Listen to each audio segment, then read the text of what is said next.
All right, hey, it's Space, and today a sniping video. Last weekend with the historic market crash, which was driven by the Kobe promo, we saw pricing on historics like we've never seen before. Gold and Emerald historics. Most were 500 MT buy now. Sapphire and Ruby historics. Cards that would get posted for 50 to 100,000 MT were now up for 5 to 10,000 MT. First couple nights I was sniping and flipping the cards, making decent little profits. But then saw an opportunity to possibly get Diamond Dr. J. And to do this, I'd need to finish all 15 Eastern Conference historic team sets. I estimated budgeted 50,000 MT per team, so final price tag would be about 750,000 MT. A steal? No. And yeah, I hate having MT locked into sets, but can justify it because, well, yeah, any set is usually 5 to 600,000 MT. People spending that to unlock Amethyst Danny Granger and J.R. Smith. For my MT, I'd be getting 15 historic Amethysts. And really, what's an endgame card? The Diamond Dr. J card. And a card, by the way, that's been totally living up to expectation. So decided to get after it. Got all 15 sets done and unlocked Diamond Dr. J. Today, going through each team page, going to talk about the cards in the set and get you started with a sniping mindset and go after some of these cards. Yeah, it's all about understanding market value and demand. I'm always looking at what are the cheapest buy nows, how many of that card are up, and how much time is remaining on the cheapest card. As I'm sniping, working the auction house, I'm also watching for when those cheapest cards are selling. That's going to give me a feel for what's a good price to pick up a card for. For example, a card that the cheapest I've ever seen it up for is 10,000 MT. If I see it in auction with a buy now of 6,000 MT, I'm absolutely going to scoop that card up and sell it for 10K or more. Worst case, if it doesn't sell, I can put it back up and break even on it. Being able to spot a deal like this, yeah, takes some time. Watching the auction house. So let's go through the teams in the Eastern Conference. 76ers, the Ruby cards. Doug Collins is under 10,000 MT. Cheeks is under 15,000 and Iverson under 20. The Sapphires in this set, they're hit or miss. Can sell for up to 10,000 MT, but again, depends on how many are up. I've had some success flipping Sapphire Mutombo for 8 to 10,000 MT. The Milwaukee Bucks, the two Rubies. Michael Red has more value than Terry Cummings. Cummings you can find for under 10,000 MT. Red for under 15. The Sapphires in this set, also hit or miss. Had the most success flipping Ursan. Have sold this card for 12 to 15,000 MT. Now for the Bulls, Jordan was a pricey Ruby. Cheapest I ever saw was for 30,000 MT. Yeah, it was one of the few Ruby cards I had to spend a little more on. Now, Rodman I got for 10,000 MT, and the Sapphires in this set have some value. Oakley and Grant and Tony Kukoc could all sell for 10 to 15,000 MT. The Cavs set, Ilgauskas has the most value. It sells for around 20. Nance and Carr both easy to pick up for under 10K. Sapphires in the Cavs set don't have a lot of value. Can usually find them for 4 to 6,000 MT.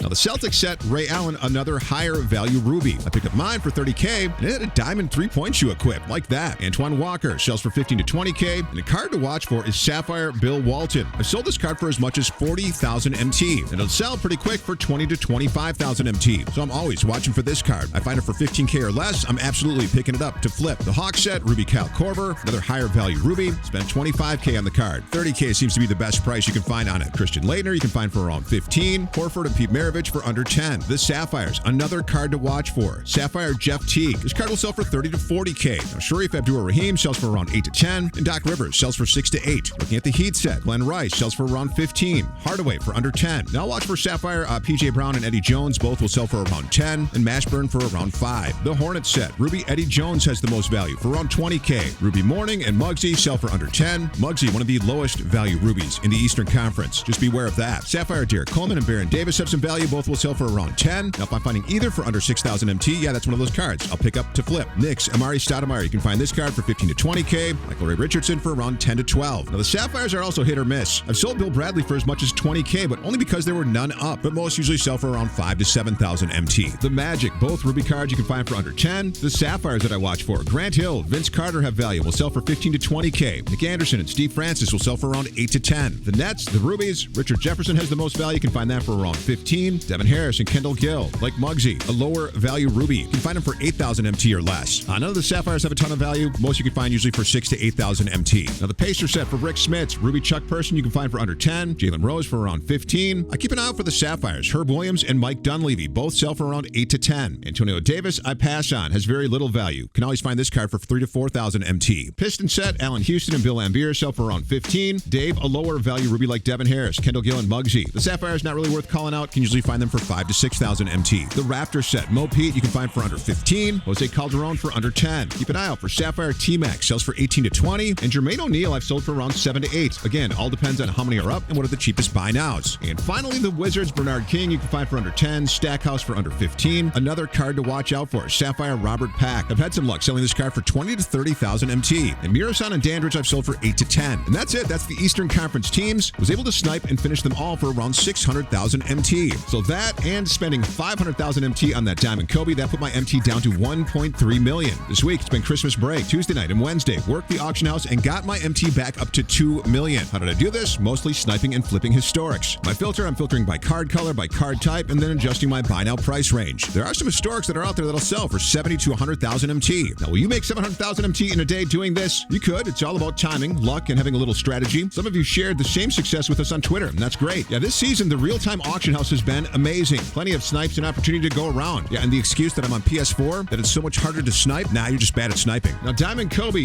would you like to see some gameplay? Absolutely killing it with the card right now. I could also show you some of these Eastern Conference historics, too. None really game-breaking, but there are some worth calling out that are good fun to run. Likes, that tells us, yes, you want to see more vids, so hit that like button, please. And sub, so you're ready to check out that next vid. For Party Pete, this is Space. Good luck working the auction house. We're out.